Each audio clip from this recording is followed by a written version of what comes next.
तमाम रसूखदार लोगों के घर से आते हुए तस्वीर तो जरूर देखी होगी। लेकिन 2014 के बाद सत्ता को जब गरीब की जेब पर डाका डालना था तो उन्होंने जीएसटी लागू कर दिया। और जो भक्त भाजपा आ गई के नाम पर नाचते हुए नजर आते थे, उनका धंधा 2014 के बाद जो चौपट हुआ है वो ना निगलते बनता है ना उगलते बनता है।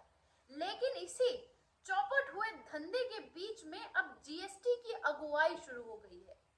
और उस जीएसटी की अगुवाई में जिनके घर जीएसटी के छापे पड़ रहे हैं वो कोई और नहीं है दोस्तों, वो पान बेचने वाला है, वो बीड़ी बेचने वाला है, वो बिरयानी बेचने वाला है, वो छोले भटूरे बेचने वाला है, वो मोमोज बेचने वाला है। यानी एक अदना सा कारोबारी जो अपना घर चलाने के लिए तमाम कोशिशें कर रहा है। लेकिन अब सत्ता के तमाम अधिकारी घर पर पहुंचकर उन पर जीएसटी की रेड शुरू कर दी है, जिसको लेके लोगों में आक्रोश हो गया है। और आक्रोश होने के साथ साथ उन्होंने भाजपा के दफ्तर पर ही धावा बोल दिया है। और उस धावा बोलने के बावजूद उनके कारोबार में जीएसटी रेड जारी है।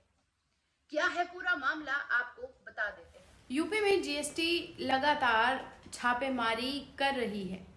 वो बाजारों में लगातार सन्नाटा भी नजर आ रहा है। अधिकारियों के पहुंचने की सूचना भर से ही बाजारों में शटर डाउन, व्यापारी नदारद हो जाते हैं। वहीं कानपुर देहात में छापा मारने पहुंची जीएसटी टीम को व्यापारी और जनता ने खदेड़ दिया। जिले में अलग अलग स्थानों पर जीएसटी विभाग के अधिकारी छोटे और बड़े व्यापारियों के दुकानों पर, फॉर्म पर छापा मार रहे हैं और उस पर कार्रवाई कर रहे हैं। दरअसल कानपुर देहात के अकबरपुर तहसील के कस्बे के बाजार में जीएसटी कमिश्नर ने टीम के संग दुकानों की छानबीन शुरू की तो दुकान के मालिक दुकान छोड़कर सड़कों पर उतर आए और अधिकारियों ने विरोध करना शुरू कर दिया, जिसके बाद व्यापारी संगठन ने छापा मारने पहुंची टीम से विरोध करना शुरू कर दिया। यह विरोध बवाल में तब्दील हो गया है। क्या है पूरा मामला, आपको जान लेना जरूरी हो जाता है। व्यापारी संगठन के नेता महेश अग्रवाल ने बताया कि टीम के द्वारा मानकों को ताक पर रखकर कार्रवाई की जा रही है, जिससे रोज कमाने और रोज खाने के वाले छोटे दुकानदार और व्यापारी परेशान हो रहे हैं। जीएसटी की टीम गलत तरीके से छापेमारी कर रही है। छोटे व्यापारियों पर छापे क्यों मारे जा रहे हैं? जो लोग चाय बेचते हैं, सिगरेट का मसाला बेचते हैं, जिनका टर्नओवर 50,000 से ज्यादा का है ही नहीं, कैसे व्यापारियों को परेशान किया जा रहा है? इसके पूरे तरीके से मानकों का विरोध है। इसके लिए अधिकारियों ने कैंप लगाना चाहिए, लोगों को नोटिस देना चाहिए। अगर जीएसटी के मानकों के तहत वो आते हैं तब वो कार्रवाई करनी चाहिए। वहीं जीएसटी कमीशन ने बताया कि अगर सिर्फ जांच की जा रही है तो कौन सा जीएसटी के अंतर्गत आता है और कौन नहीं, ये किन लोगों को जीएसटी का वसूला जाएगा, इससे किसी भी व्यापारी को परेशान होने की जरूरत नहीं है।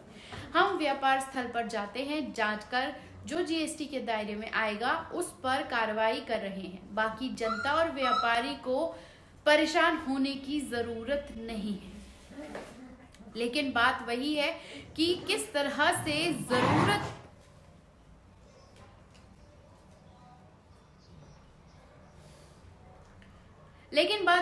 जिसका टर्नओवर 50,000 भी नहीं है उस पर किस बात की जीएसटी लगनी है।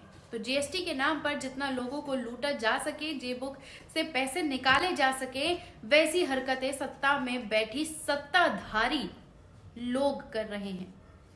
पान मसाला बेचने वाले आदमी की भी जेब से पैसा लूटने की नई तरकीब अब जीएसटी के नाम पर की जा रही है। यूपी में अपना छोटा धंधा करने वाले तमाम लोग परेशान हैं और उस परेशानी से अब तक कितना नुकसान हो चुका है कि जैसे ही जीएसटी कार्रवाई की बात होती है लोग धंधा बंद करके इधर उधर हो जाते हैं और जो आते हैं उनको वो गलत तरीके से उन पर कार्रवाई कर रहे हैं। कोई इंफॉर्मेशन नहीं, कोई नोटिस नहीं, किसी भी तरह की कोई बात नहीं।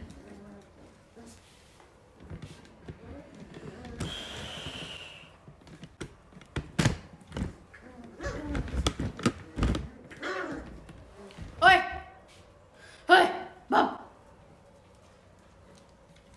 तरह की कोई बात नहीं, कोई रिपोर्ट नहीं, कोई कार्रवाई, बस मनमर्जी तरीके से की जा रही है और उस तरीके पर ही विरोध हो रहा है। और अब जो भक्त भाजपा के आने पे खुश हो रहे थे वही माथा पीटते हुए नजर आ रहे हैं। कैसी लगी ये रिपोर्ट? कमेंट बॉक्स में आकर अपनी राय देना ना भूलिएगा। शुक्रिया।